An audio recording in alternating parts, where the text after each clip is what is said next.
Hi, and welcome to the X22 Report. My name is Dave, and this is episode 399, and today's date is June 24th, 2014, and the title of this episode is Cyber Attacks Are Now Being Planned Worldwide to Strike at the Petro-Dollar. And what we're seeing is cyber attack groups coming out there saying that they're going to hit every single private Western Central country, every oil corporation, and they're going to strike at the petrodollar. Now, why is all of this starting to appear now?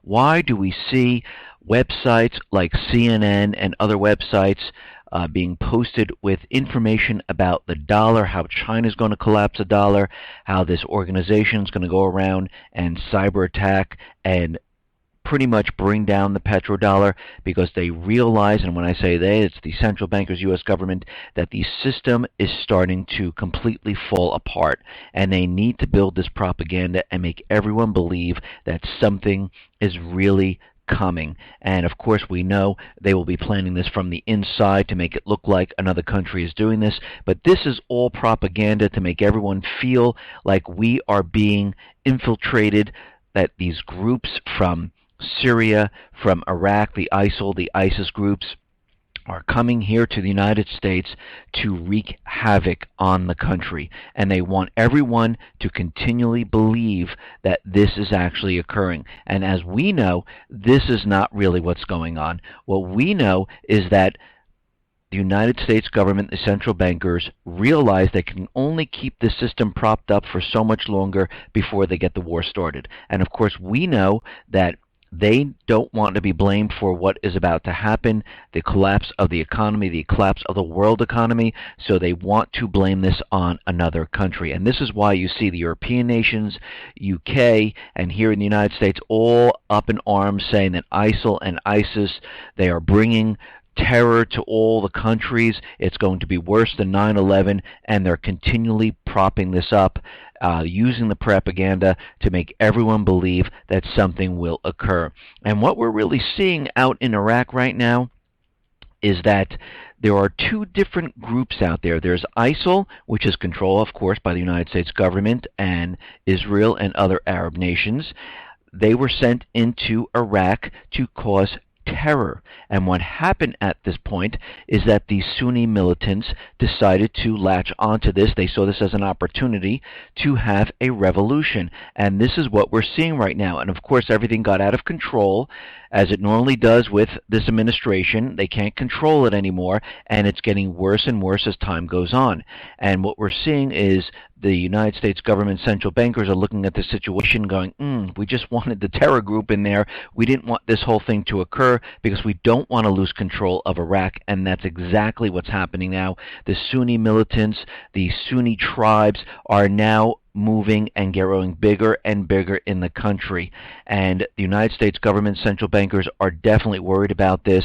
They're trying to link up and use this to get into Syria. This was their main focus in the beginning, to bring in the ISIL terror, make it look like, they're spreading and they're invading Iraq so they can use this to go into Syria. But again, it all completely fell apart. Just like Ukraine, when they had this coup d'etat in Ukraine, they thought they had everything all set up, they had the players in place, and when they went ahead and did the coup d'etat, replaced the government there, they didn't expect Crimea to be voted away and join Russia. They didn't expect the southeastern section to have a referendum and fight for their freedom and democracy, to be separate and apart from the puppet regime. And here we are in Iraq. The same thing is happening. They had this plan set.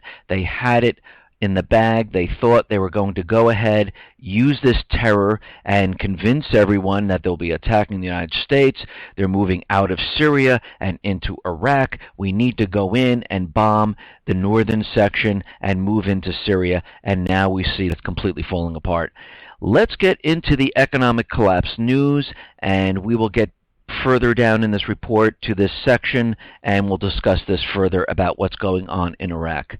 Now, right now, the United States is out there, and the government is putting out reports, and other financial institutions are putting out reports saying the economy is improving.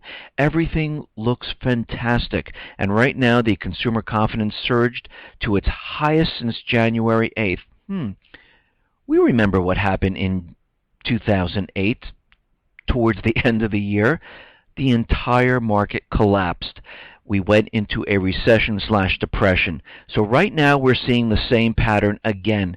Consumer confidence high in the beginning of the year, and it's going to completely crumble as we get towards the end of the year. And this is definitely going to happen. And right now, this says that the American consumer has not been as confident as since January of 2008. And of course, we all know that this has all been ginned up. We all know that everyone's feeling good. We're heading towards the summer months. We have kids are getting out of school, and of course, as we move into this part of the year, everyone feels good, happy, and as we move out of it, this is when things start to fall apart. This is when everything starts to crumble. The real estate market, that little bump in the spring and summer is over. We head into the fall, and this is when the U.S. government central bankers might have some type of false flag event. It might occur during this period or before. We'll have to see how that goes. Now, right now, they're telling us that we're having this fantastic surge of real estate. Looking back into May, it just looks fantastic. But when we really look at this, and I discussed this a little bit yesterday, we're pretty much 64% below the pre-crisis high since 2008. So we really haven't gone anywhere. We've seen this little bump up in May, and of course we have to remember what they did. They lowered the requirements from 20 to 25%, down to 5%, down to 3%, down to 0%. They're giving subprime. They brought back the adjustable rate mortgages. They're doing everything they possibly can. But the biggest thing that we've seen is that the cash buyers have really pumped up the market. But what's a really great indicator right now is that home prices are leveling off, and they're actually starting to fall. Case-Shiller was out there, and the Case-Shiller index says this is the slowest annual home price increase in a year.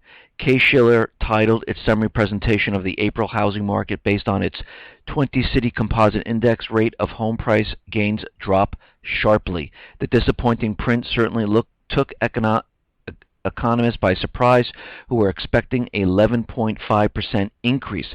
However, housing is not back to normal. Prices are being supported by cash sales, low inventories, and declining foreclosures and REO sales because the banks are keeping them off the books. They don't want anyone to know about these foreclosures. I know many people who are just paying to live in their homes, and they are not foreclosing on them whatsoever. And actually, people have been writing into me telling me, yes, they are doing the same thing, or they know someone who is in the same exact situation. Now, even Freddie Mae and Freddie Mac, they are saying that they are seeing no appreciation whatsoever. 90% of the housing market is seeing absolutely no appreciation right now. Actually, prices are falling. We're seeing a very small appreciation in 10% of the homes around the country. And this is what we saw back in 2007 going into 2008, where it started leveling off, and we started to slide downward. And we're seeing the same thing occur right now. And this is, again, I'll repeat, this is the hot season for real estate. Once this July month is over and we start heading into August, September, we are going to see things really drop off. It's not going to look good. And I've looked around in the northeast section, in the south section, in the west, and I'm seeing homes out there, and they are for sale for 60, 90, 120 days. They are dropping the prices. They're swapping realtors, raising the prices back up, trying to figure out what is going on. And this is the same exact thing that occurred back in 2008. Now, we understand that Germany, well, they want their gold back. Now, Bloomberg put out a report yesterday that German campaign to repatriate German gold from the U.S. has completely ended. The Bloomberg story was headlined, "German gold stays in New York in rebuff to Euro doubters," and the first sentence was, "Germany has decided its gold is safe in American hands." However, the leader of the German gold repatriation movement says that we want our gold back. And Peter Boehringer immediately refuted the Bloomberg article. Just to set the record straight, this article in which my name is mentioned and which I'm quoted in, was completely taken out of context. So Germany still wants their gold back, but of course the powers that be are trying to convince everyone that, no, look, see, they don't want their gold back, but they do. They haven't stopped, and they want all of it. And of course, you know, France doesn't have it. That's why they're in Mali. The United States government doesn't have it. That's why they stole all the gold from Ukraine. They're trying to find this gold everywhere because they don't have it to return to Germany. Okay. Now, it looks like DHS, and of course, they give a lot of weapons, tanks, electronic surveillance systems to the local police, and as long as the local police are in compliance with DHS, and when they're called upon, when everything starts to fall apart, everything seems to be fine. And it seems like DHS right now is going to give local police stations a portable X-ray scanner so they can scan food trucks, they can scan cars, and they can scan pretty much anything. And again, this X-ray system is complete. It's in complete violation of the Fourth Amendment. They can't just go ahead and just scan your car because they believe they can. And of course, the police do it anyhow. They do a lot of things they're really not supposed to. And what we're seeing right now is DHS is giving this. And of course, we don't know. You don't want to be scanned by an X-ray. You don't want your food to be scanned by an X-ray because you don't know what the long-term effects are. But they're going to be using it for pretty much everything. Now, there was an interesting article in the Activist Post where they're saying that the Supreme Court built the police state and destroyed your rights. And we've been seeing a lot of this lately. But here are 16 ways that the Supreme Court has done this. Police officers can use lethal force in car chases without fear of lawsuits. Police officers can stop cars based only on anonymous tips. And this is from a 5-4 ruling in Navarrete versus California in 2014. Secret Service agents are not accountable for their actions as long as they're done in the name of security. And this is from a court case of Wood versus Moss in 2014. The court granted qualified immunity to the Secret Service officials who relocated anti-Bush protesters. Citizens only have a right to remain silent if they assert it. The Supreme Court ruled in Salinas versus Texas in 2013 that persons who are not under arrest must specifically invoke their Fifth Amendment. Police have free rein to use drug-sniffing dogs as search warrants on leashes, justifying any and all police searches of vehicles stopped on the roadside. And this is from Florida versus Harris in 2013. A unanimous court determined that police officers may use highly unreliable drug-sniffing dogs to conduct warrantless searches. Police can forcibly take your DNA whether or not you've been convicted of a crime. Court case, Maryland versus King, 2013. A divided court determined that a person arrested for a crime who is supposed to be presumed innocent until proven guilty must submit to forcible extraction of their DNA. Police can stop search questions and profile citizens and non-citizens alike. The Supreme Court declared in Arizona versus United States 2012 that Arizona police officers have broad authority to stop, search, and question individuals. Police can subject Americans to virtual strip searches no matter the offense. A divided Supreme Court prioritized making life easier for overworked jail officials over the basic right of Americans to be free from debasing strip searches. In its 5-4 ruling in Florence versus Burlington in 2012, the court declared that any person who is arrested and processed at a jailhouse, regardless of the severity of his or her offense, can be stripped down and searched. Immunity protections for Secret Service agents trump the free speech rights of Americans. The court issued a unanimous decision in Reichel versus Howard in 2012, siding with two Secret Service agents who arrested a Colorado man simply by daring to voice his critical remarks to Vice President Cheney.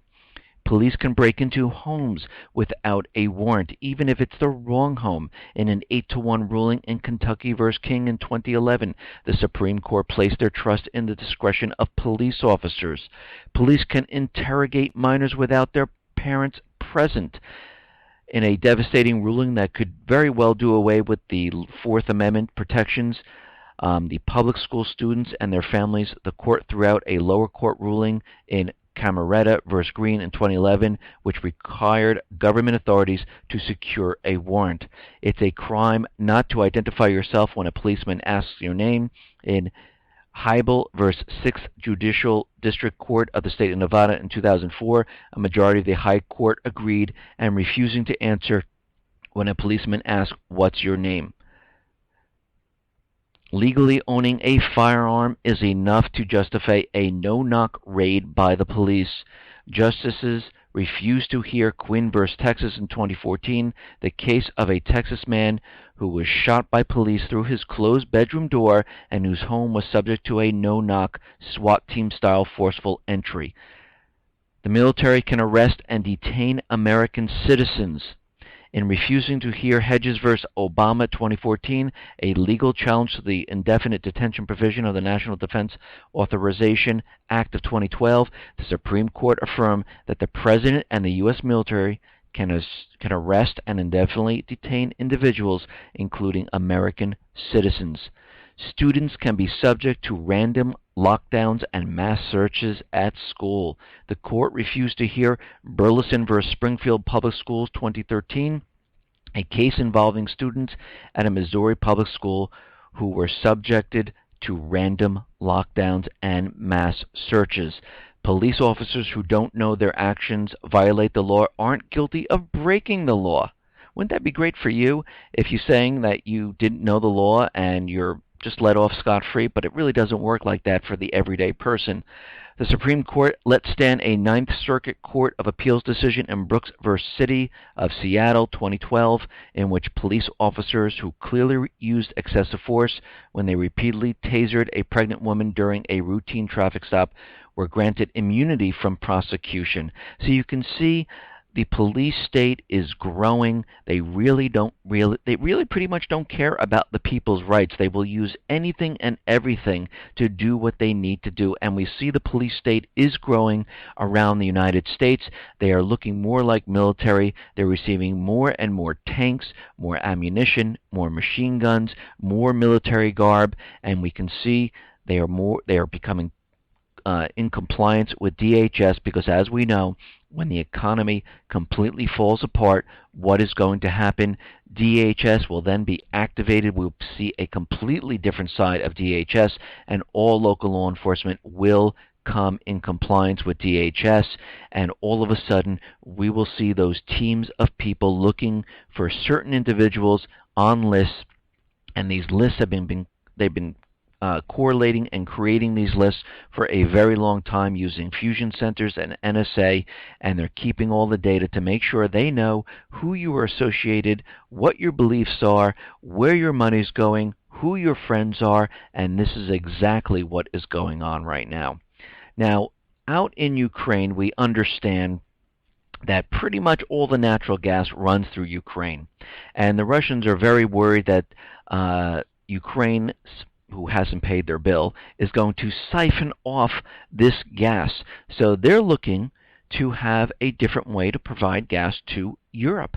And what they're doing right now is they made a deal with Austria. Russia and Austria have agreed on a joint company to construct the Austrian arm of the $45 billion South Stream gas pipeline project, which is expected to deliver about 32 billion cubic meters of Russian gas to the country, bypassing Ukraine. And where this is going to go, it's going to start in Russia. It's going to go through the Black Sea into Bulgaria, which completely leaves out Ukraine. It goes completely around it and up through Serbia, all the way through Hungary, and into Austria, and then out to Europe, to Italy and other countries in that region. And of course, the United States is saying absolutely not. The U.S. is trying to disrupt the Russian gas pipeline project because it wants to supply gas to Europe itself. They're saying if we invade Russia or we do something and place these heavy sanctions on Russia, don't worry, we'll be able to supply you with the natural gas that you need. And guess what? It's not going to happen. They won't be able to supply the gas. Europe knows it, Germany knows it, and Russia realizes that Ukraine is going to siphon off this gas, and this is why this is happening. And of course, the United States is trying to block this because they're trying to use Ukraine as their pivot point to provoke Russia. And this is not working to their benefit once again, and Russia is going completely around Ukraine. Now, Lugansk and Donetsk republics looks like they're going to combine and create a single constitution. And again, they are still fighting the battle. Poroshenko has not let up on his anti-terrorism. He's still shelling. Donetsk and Lugansk, Luhansk are all fighting back. And the ceasefire, there's pretty much no ceasefire right now. Now, it looks like the puppet regime in Ukraine, they are not paying the gas to Gazprom. And as we get closer and closer to winter, we're going to have to see what happens at that point because they do not have enough in reserves to help the people. And we might see people, start to suffer and be very, very cold. We might see a lot of people dying. But don't worry, Kiev has figured out a solution to the problem. They're going to double the price of cold water, and they're shutting off the hot water to the people right now. The local gas company in Kiev announced that they would be shutting off the hot water supply to most of the city because they're trying to, keep the gas. They don't want to use it. It's just a quirky little coincidence that this debt suddenly became materially important only 1 week after Russia shut off natural gas supplies to Ukraine. Ukraine continually pushes the propaganda that they have their own domestic natural gas supplies, and they tell the people that the domestic gas is strictly for the people and their utilities, and we'll supply it to you so you can have hot water. Russian gas, according to the story, is only for the businesses, so everyone, you don't have to worry. But guess what? This is a complete lie. They shut off the hot water because they don't have their own natural gas. They have it in reserves that they've been pumping off, but they have no supply right now. So what's happening is the people are not receiving hot water. They have cold water, and they are charging them quite a bit of money for this, and they're trying to conserve as much gas as they possibly can because they think they can make it through the winter. And we're going to see huge, huge problems, and we might even see another type of revolution or takeover of the government if things get really worse down the line. Now, the U.S. State Department is promising financial humanitarian assistance to Ukraine's National Guard, which is very interesting, where they can, pretty much give them money and give money to many other countries, billions upon billions of dollars to Israel, to the Arab nations, to Ukraine, and they can spread this all around. But, when people in Detroit can't pay for their water and their bills are coming due and people are suffering in Detroit, there's no money whatsoever. I mean, the Detroit people are looking to the UN and saying this is a humanitarian issue at this point because people don't have the funds to pay for their water bill. And of course, the government has billions upon billions of dollars to give all around the world, and they look at Detroit and say, we have no money for you. Now, it looks like Russia was having their drills.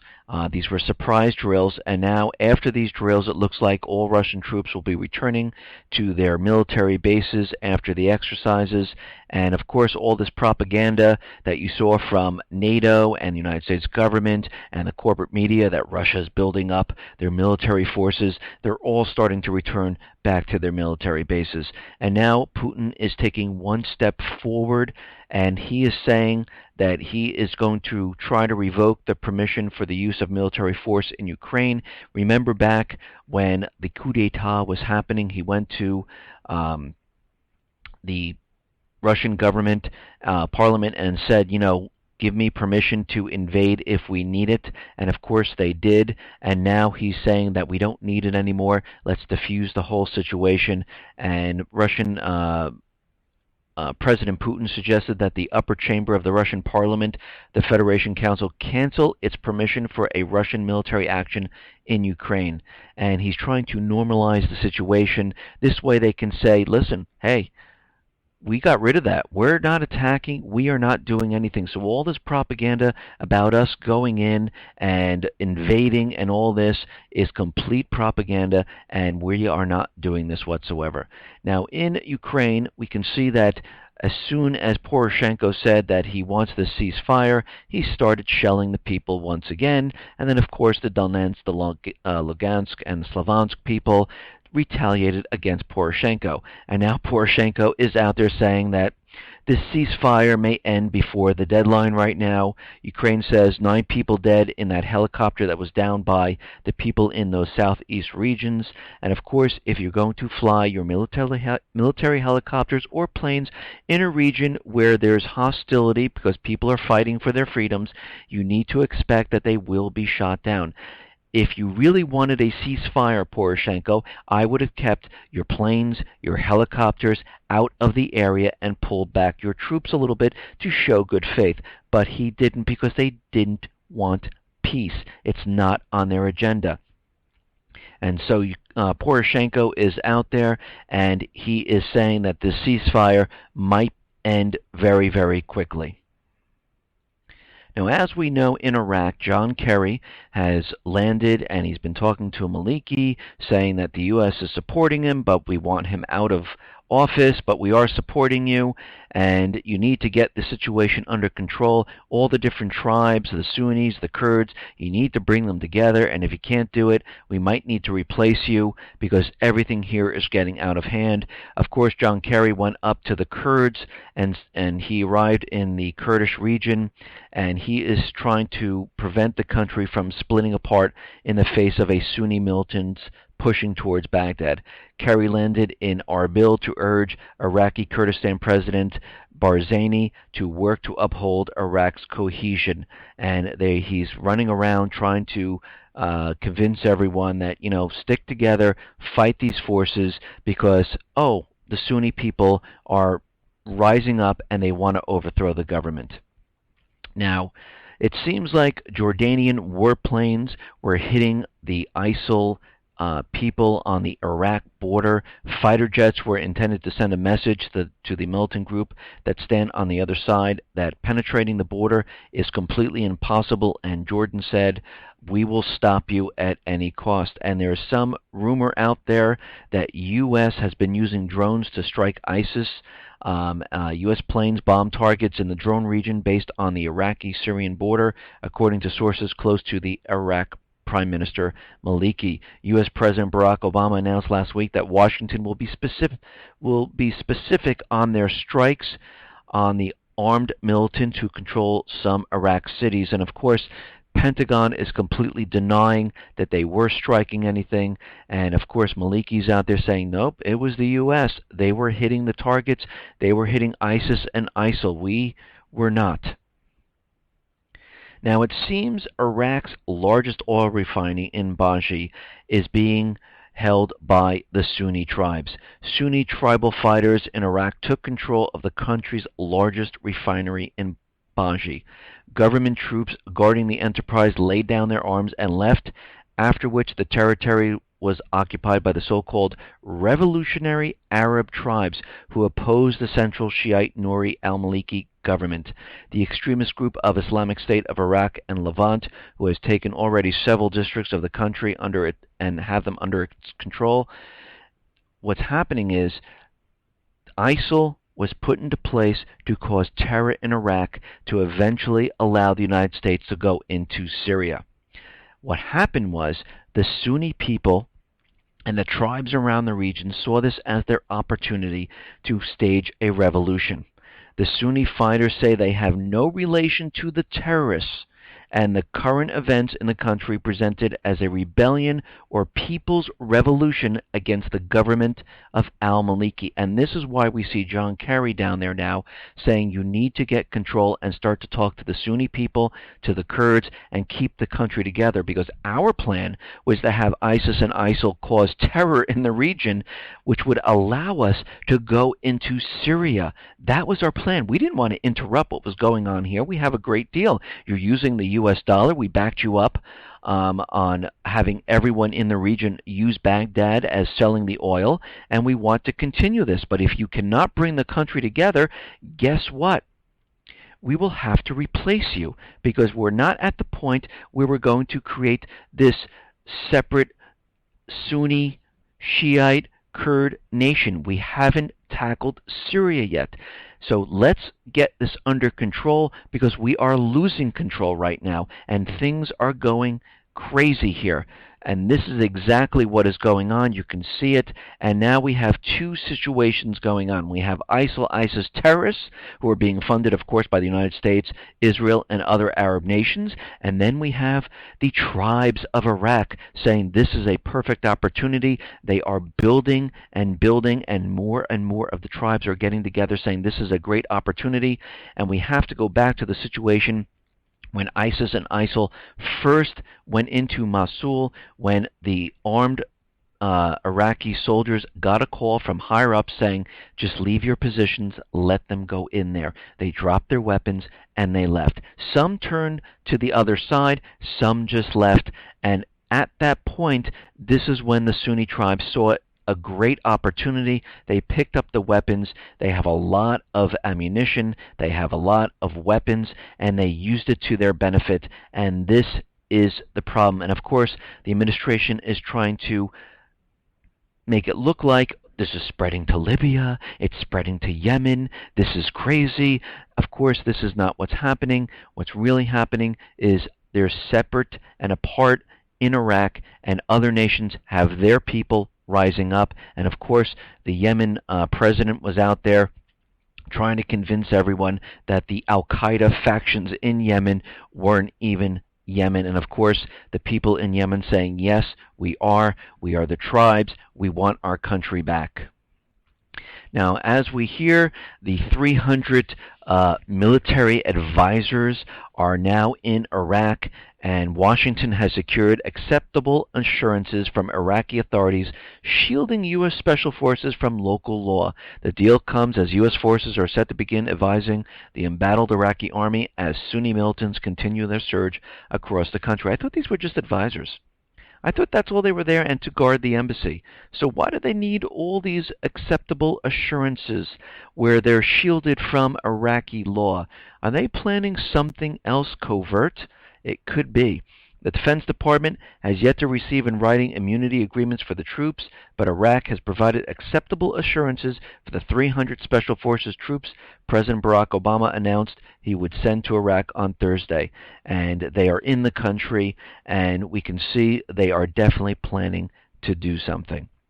Now, Kerry is hinting that in the next, I don't know, week or two, or maybe a little bit longer, or very soon, there's going to be some type of military action in Iraq against ISIS. Now, of course, we can think exactly what they're trying to do. They're going to use either troops or airstrikes and kind of move into Syria to get where they really want to be. That is their goal, and I think that's exactly what's going to happen once this occurs. And of course, it's going to look like they're bombing, the northern end of Iraq, and then eventually they'll move into Syria because they are chasing the terrorists of ISIL and ISIS into Syria, and we can see that occurring. Now, what's very interesting is that we know that ISIS, ISIL, the paid mercenaries, are being funded and created and trained by the United States, by Israel, and other Arab nations. And these Syrian rebel groups are recruiting 15-year-old children to battle against the government forces after promising them free education. Well, actually, that sounds like the military here in the United States. We'll give you a great education, great skills, if you fight for us. But here, they're doing it to children. And this is coming from a Human Rights Watch report. And what's worse still, those groups are strongly backed by the U.S. and Israel and other Arab nations. Human Rights Watch urged Islamic militants to stop enlisting teenagers in their ranks and warn their foreign backers that they could be implicated in war crimes. So we can see the United States government, the bankers, they will use anything they need to use to get to their goal. And their goal is to get Assad out, to set up a private Western central bank, and to remove the contracts with Russia, put the oil on the U.S. dollar as the reserve currency. This is what they've been trying to do for all of this time. Now, Congress is looking into, and they want more answers about EMP threats. They are very worried about the power grid. They see all these actors around the world, and they're very, very nervous. And what they've concluded is that we are very susceptible to an EMP threat. The electric grid will not be able to stand up to the EMP attack, and they're very worried, and they want to spend some money to safeguard the electrical grid. Now, we understand the mission of the United States central bankers is to get into Syria. And we know that Syria has just removed all its chemical weapons. But don't worry. The British Foreign Secretary William Hague said the Syrian government's history of lies and obstruction make it impossible to take its claim at face value, and we support the Organization for the Prohibition of Chemical Weapons in its effort to press Syria for full disclosure of all of their chemical weapons, because we believe that Assad is hiding chemical weapons in the Alawite section, and he also has biological weapons. And Russia is now reporting that the rebels are planning some big chemical weapons attack in Syria to make it look like Assad took out his chemical weapons stash and used it on his people. And they're saying that this is going to be a huge launch of a new chemical strike. They have intel coming in. They're hearing some information, just like they heard before that they were going to use a chlorine attack, and then all of a sudden they did. Here they are again, because they need to prove that Assad still has chemical weapons. They are not letting this go. Now, we understand the economy is completely falling apart. We understand the United States government is planning for a false flag event. They're keeping the system propped up as long as they can, and we can see that the Middle East is completely falling apart. They're having a rough time maintaining the status quo. Ukraine is a complete disaster, and that is not going as planned whatsoever.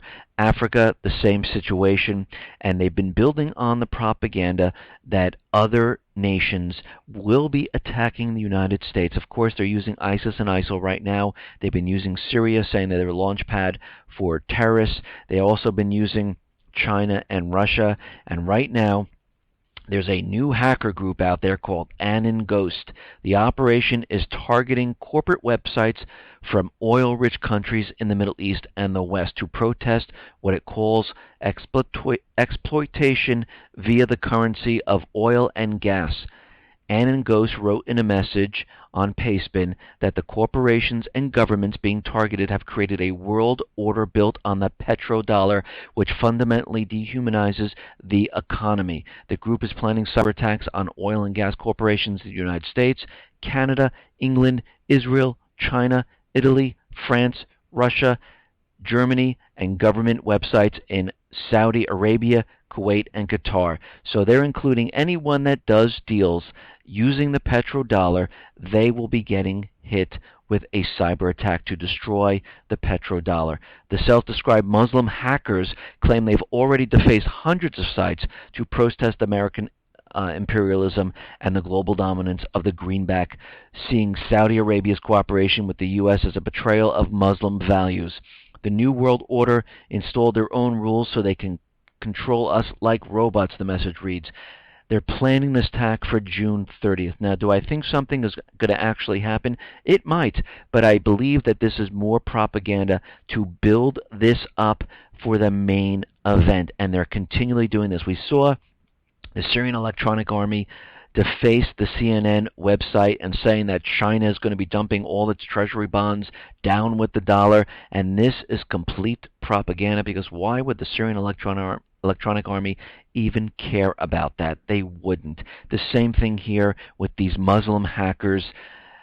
This whole thing is being created to make everyone believe that when this event occurs, it came from another area, and they're building up who it's going to be. And they've been doing this for quite a while. They're making it sink in. They're making you believe, and we can see this continually going on and on and on. And of course, when this event does hit, we're definitely going to see power outages in many of the cities. They've already been doing dry runs. We know they're going to do a cyber attack and bring down the financial institution, because that will allow them to use their bail-in documents to put in capital controls and make it so you cannot withdraw your money from the banks, and the banks will then use your money to recapitalize themselves. We can also see they will use chemical weapons. Of course, they're trying to prove that Assad has chemical weapons. ISIS and ISIL have captured a nuclear weapon. They also know how to use sarin gas. So you can see how they're continually building this up. And it doesn't matter what the group is, because they're going to link this to everything and say we need to go into these areas, just like 9/11, where we had to go into Afghanistan. But this is going to be much, much bigger, because the economy is failing.